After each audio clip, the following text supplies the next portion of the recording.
Hello guys, and welcome to the second installment of these channel tips. Today I'm going to be talking to you about some basic video and filming tips. So let's just jump right into it. First off, obviously you're going to need a camera. You're just going to want to use the best one at your disposal. It doesn't really matter what one it is, but keep in mind that the better quality camera you have, the better off you're going to be. And the same goes for audio quality. If your camera has a better mic, then you're going to be better off as well. Regardless of what camera you're using, there's a couple of things you can do to make the video quality even better.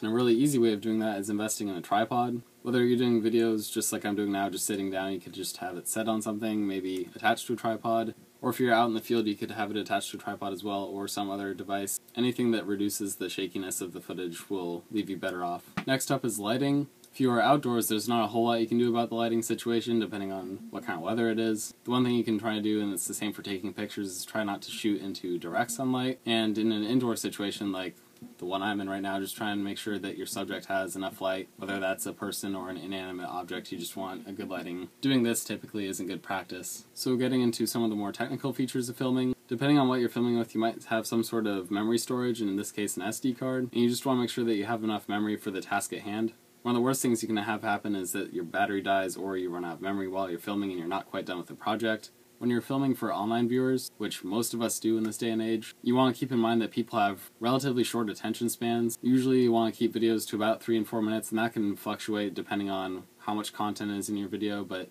I try and keep mine relatively short. And the reason I mention this is that when you go to edit, you can cut stuff out, but only to a certain degree, so while you're filming, you want to keep in mind how much content you're going through. If you're filming a whole lot and then you come back to edit, sometimes you might find that you have way more content than you can possibly cut down to a manageable size. And then you may end up cutting stuff out that you didn't normally want to. So that's just something to keep in mind while you're filming. And you can also do something while filming that makes the editing process a lot easier, and that's to film in segments rather than one long clip. That way when you go back to edit, you don't have to trim out lots of little pieces from one giant segment, but you can piece together a lot of little ones and then trim those down individually. The next channel tips video I'm going to be doing is editing, so I'll go into more detail on that in that video. But you just want to keep in mind that whatever you can do in the filming process to make it easier on you in the editing process, the better off you're going to be.